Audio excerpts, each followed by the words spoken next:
Georgia, Georgia, the whole day through. Pascal? Yeah, I'm gonna send it to you. Nah, He asked about that yesterday. yeah, cause Anna texted me, she was like, yeah, you gotta get some Gator Bite. I was like, no, I don't know about that in Atlanta. Nah, they good. I had Gator Bites myself, so I'm gonna... It's crazy cause like literally they redid, I guess in DeKalb County, like it's the county we in, they redid like all the parks and added like made everything turf. Yeah. Like literally every single park out here for the most part. We at Midway Park. This the neighborhood where I first started playing football. I started playing football at the age of 4 years old, so like my dad always had me out here. I remember from the time I was 2 years old and I was really able to walk, my dad made my mama like drop me off here with him and like let me just run around the park, go from practice to practice, watching everybody on the field. And like I said, like we literally started practicing on this little baseball field. Growing up here has been fun. Like it was like really a dream because I didn't know nothing but football. I used to go to school, leave school, you got football practice. In the summer, about mid-July, going to football practice. So when you grow up in an environment like that and you get to like a college stage or a high school setting, like everything becomes easy. Like competition becomes like easy because you've been through it your whole life. And like I think people out west don't really get that. Like down south, like it's rooted into your blood. Like competition forever gonna be a thing. I feel like the more I talk, the better I play. Because in my mind, it's like if I'm talking crazy to you, I gotta stand on everything I said. Honestly, like that mindset is everything to me because everything you do in life is competition. Especially like to get to college. You know, you a high school student, you competing against hundreds of thousands to get college scholarships. So for me, it was like, I always want to beat the man next to me. I always want a little edge over somebody. Then in the college ranks, I mean, you gotta compete to be a starter. Like the dude next to you, yeah, y'all friends, but he want what you want. But with me growing up in the South and I already got that rooted in my blood, it's like, ain't no way a man gonna take what I already want. And then when I get in the game and somebody line up in front of me, it's like, he wanna get good, he wanna have a good game, I wanna have a good game. He want his mama happy, I want my mama happy. But I grew up in the South, so like I know, like it's been a part of me my whole life. One of my fondest memories really when I first started playing football, my dad didn't believe in putting me at no skill position. He had me on the D-line, so I was playing D-tackle. I mean, you know, I ain't the biggest right now. I wasn't even big back then, but he had me at D-tackle, and I remember we was 4 years old. We was real young. The quarterback literally was just standing still in the backfield, and like the running back was like just staring off into space. I don't know what he was doing, dancing or something crazy. I remember I hit him, I caused the fumble, and the team recovered it, and like that's my first memory of like making the play. Like I said, I was 4 years old, so I was still pretty young when I was playing here, but that's definitely like my fondest memory of this place. My dad used to coach a team on like this middle field right here, and one practice I had like walked off to my brother practice. I just kept walking back and forth. And then practice was over and he was looking for me. He couldn't find me, boy, I got in trouble. I got one of them down south, boy, yeah, I got in trouble. It's not a good memory, but it's a memory. Yeah.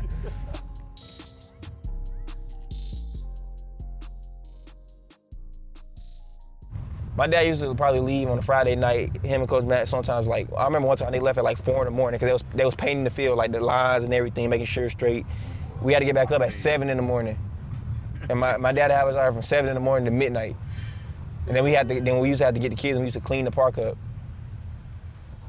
And then like literally we was the Cal Yellow Jackets, then they changed it to Stonecrest Spartans. Like you can literally see one of the old Yellow Jackets on the little, yeah. They changed it to all this, you know. They just got to doing stuff. Ain't no Stonecrest Spartan. Literally, you can still see the yellow paint under there. 5 years old, really 6 years old to like 13. Literally, like, I spent like my whole, I would say, childhood playing here. Literally, this is literally where I learned the game of football. The community has definitely embraced me. I would say, like, for me, like I said, it was a family growing up, but as I climbed the ranks, the same people who came and watched me be a little kid out here on the field came to my high school games, came to my high school track meets, and seen me do all that stuff. And then when I get to college, like, these same people telling me, like, we tuned in to BYU, like, we watching BYU games. So when I go out on the field and I go out in the community, it's like I'm playing for everybody back home.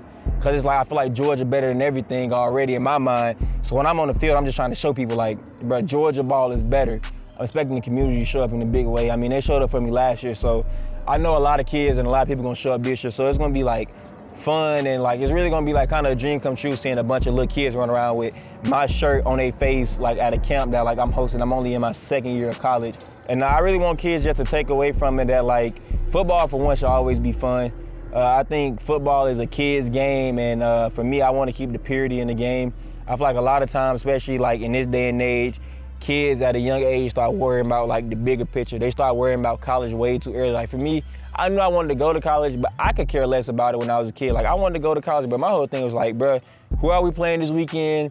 And like what uniform are we wearing? When do I get to wear my spats? What color mouthpiece I get to wear on my helmet? Is my dad gonna buy me the new gloves? Am I gonna be able to wear vibes? Like I was worried about stuff like that. So like for me, I really just wanna keep it fun for the kids. Like I want the kids to just come out there and enjoy themselves and like just have a good time, honestly. I don't really want them trying to press too much like, bro, I gotta get offers and I gotta do this. Like, bro, y'all between the ages of like 5 and 12 years old, it's gonna be a time for that. Like especially for me, I didn't get my first offer till the end of my junior year of high school. So I don't want little kids to be trying to come to my camp like expecting to get the world handed to them or like have an offer waiting on them. Like, nah, like I'm just looking for a good, fun time tomorrow, really. Southwest DeKalb High School, I knew I was coming here from the day I was born, really. Like, I literally probably had no other choice, no other option. My dad graduated from here, my older sister graduated from here, older brother. I graduated from here, my little sister graduated from here, my youngest probably coming here. Aunties came to school here, older cousins. Like this high school, like I mean, I used to always go to the games as a kid. The band used to be beating the drums so hard. I'm like 6 years old, I'm ready to go home. I got an 8 a.m. game the next morning. I remember watching the drum majors, and for the longest, like I used to go home and do what the drum majors was doing. So like, bro, they like, bro, you want to be in the band? I'm like, nah, I don't want to be in the band, but like the culture of Southwest DeKalb is just so rich. And a lot of people always used to joke a lot because like I took so much pride in playing here. Like my dad played here, this school won state championships all the time back in the day. So for me, like I took so much pride wearing the SWD logo. I used to have the time of my life coming out here. Then when I got all my offers and, you know, signed to BYU, I was the first one in probably a 5-year span to go to a major school, especially a Power 5 school. The beginning of my 11th grade year, the first game we had against Salem High School, you know, it was like a preseason game. I caught a pick that game, and I just remember like every game that year, I just kept progressing and getting better and better. So then by the end of that year, the second semester came and I got an offer from Akron. Coach Trey Bell offered me, you know, he was my first offer. 2 weeks later, Army offered me. Then 2 weeks after that, Mississippi State offered me. So when I would say like when I really got like that SEC offer from Mississippi State, I think it kind of hit me like I'm D1, like I'm going to college and like I can play with anybody. The reason I really went to BYU, the biggest lesson my family ever taught me and life ever taught me was like, go where you're loved and appreciated, don't go where you're tolerated. That was something that was big. Like a lot of these other schools, like they recruited me, yeah, they offered me, but to them, like I would have been just another guy. Like they probably would never gave me a fair shake to get on the field as a youngin'. Like, I mean, coming out of high school, I was 154 pounds. And you talking about all these SEC schools offering me ACC, but they big on you gotta weigh this, you gotta look like this. At BYU, I'm like, bro, I'm good enough to play. I should have talk to myself and like talk to my dad. I'm like, bro, like I wanna play young. I don't care what nobody say, sitting on the bench was never fun. Or having to go somewhere where like they kinda like you, but they don't really love you like that. That's not a good feeling. So for me, like, that was one of the reasons. Then like the love from BYU was just genuine. Now, when I committed to like BYU, yeah, I literally never went to campus. I never saw the campus, never knew what the people was like up there. First of all, I never knew what like a Mormon, quote unquote, was. I didn't know what the LDS church was. I didn't know what SWIG was. I didn't know nothing about Utah. Like, I promise, I didn't know nothing about it. All I knew was BYU was a school. Zach Wilson had just got drafted from there not too long ago. Fred Warner went there, and like they offered me, and I remember I committed. Like I texted Coach G and was like, yeah, I'm committing. He's like, yeah, you talking about like to another school? Like, no, Coach, like I'm committing to BYU. He's like, you for real? I'm like, Coach, I'm dead serious. So for me, I would say like a lot went into that process, but really just going where I was like loved and appreciated, like really kind of what set BYU apart from everybody else. I think that's one of the greatest things that God gave us the ability to do is an ability to choose. Like for me, I could have went to a different school or I could have went to a different place like in high school or college, and like my whole life would have changed. So I feel like as a little kid, like it's a lot of power in the choices you choose to make.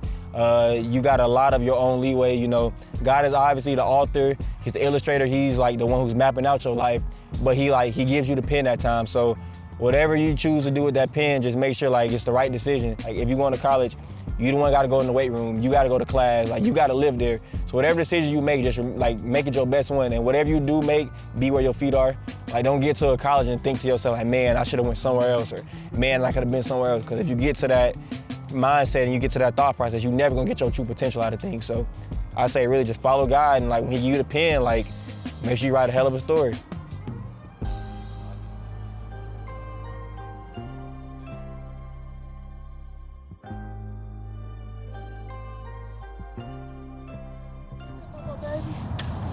Hey, what's up?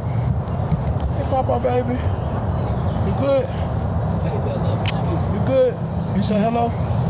You say hello? Just talking a bit about Trey. He's always been a diligent, hard worker. Ever since the park, he started dreaming about playing in the NFL, and always wanted to work hard. You could never find him without a football. He used to sleep with a jersey on, sock on. He just used to always give his all. And as far as being at BYU, I think it's probably one of the best things that ever happened to him. When he got there, showed him a little bit of humility because he had two guys that were pro-caliber guys playing in front of him.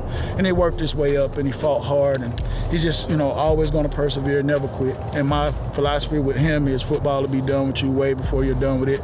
So you have to give everything you have in football, but you also have to go hard in the rest of your life because you have more in front of you with football, but the rest of it that's after that is going to be a major, major part of your life.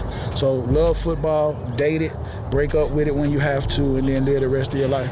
I've always been a big proponent of always not only giving back, but giving forward to the community that you're involved in. The Long Foundation is lending others new experiences. It was created by me and my dad, and it was just a way for us to get back to our community and, like we said, like give people like new things they never got to see or experiences they may never have thought to come across without football. So that's kind of where the name came from, and that's kind of how it all started. Welcome to the second annual Trey Alexander Long Foundation Camp. Today's gonna be a great day. Let's get it. You can get a bigger Chanel back in the store if you want it. I gave him the drill, they said it up, I got it on. I bought a new Patek, I had the white, so I two-toned. Taking these drugs, I'm gonna be up until the morning. That ain't your car, you just a Lisa, you don't own it. If I'm in the club, I got if I wanna perform. And if I can't just came in and out. The Lord cute, they all on us. I'm from Atlanta, where young run. I know they hating on me, but I don't read comments. Whenever I tell her to come, she come. Whenever it's smoke, we ain't running. Drip too hard, don't stand too close. You gon' fuck around and drown off this way. Doing all these shows, I been on the road. I don't care where I go, long as I get paid. Bad little vibe, she been on my mind. Soon as I get back, she can slay. Do this all the time, this ain't no surprise. Every other night another movie get made. Drip too hard, don't stand too close. You gon' fuck around and drown off this way. Hey. I'm gonna run a go route. I'm gonna go this. I'm gonna do a slant. I'm gonna. I bet. This must be how Beer Buckmeyer feel. I'm wide open. They're not wide enough. Slant. I'm doing a slant. All y'all gonna be open? Yeah. You wanna be chopping down the whole time. Like you get into the cone and you doing this. When you go, look, just come here, literally run. And then when you get up here, foot in the ground, just explode out. So you get into the cone, you trying to chop around it. Just run around it. If that makes sense. You ready? Go. Go. Finish. And my birthday just passed. When your birthday? It's already passed already. When was it? The other day. The other day. Happy belated birthday. You even know when our birthday starts. Why are you black, bro? You black too. And I'm black. My birthday's You look like me. It don't matter if we can score, but we can't stop nobody. Yeah. Good teams gotta have good defense. We gotta stop somebody. Yeah. You didn't see me. I was trying to. But Twin, you want the ball? Defense, you want the ball? Go get a pick. You gotta have next play mentality. Go.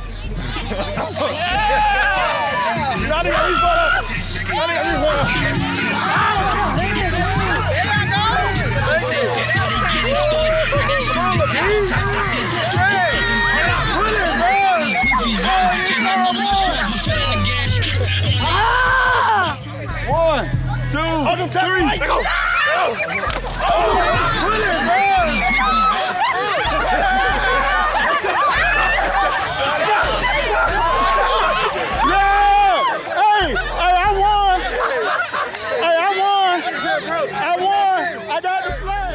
I want to thank all y'all for coming out.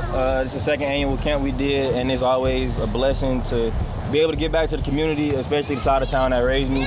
Like I literally grew up playing at this park. I literally caught my first like pick six in my life at this park on that sideline. The field was muddy back then. It wasn't turf how it is now, but I mean, this side of town mean everything to me. So thank y'all for coming out and bringing y'all kids and spending a little time with me. And y'all like really just listen to y'all parents and stay in school. You can't do nothing football-wise if you don't go to class. If you don't go to class and do your work, then football is not gonna matter. So all y'all stay focused, have fun with it too. Like when you young like this is really like one of the last times you're gonna have fun with football. Like that's just the way it's trending. High school turned into a business now, college is a business, and the NFL has always been a business. So while y'all young, enjoy y'all time playing football, because I promise you it's not funner than it is now. Like it's the purest part of the game. When you get to college, it's fun, but you know, it's a lot that come with it. A lot of times you're gonna be away from your family, you're gonna miss holidays. So I would say just enjoy y'all time, and yeah, thank y'all all for coming out. And I'm gonna keep doing this and continue to support this side of town. So thank y'all, and I appreciate all y'all. They do it. We can quarterback on the east side.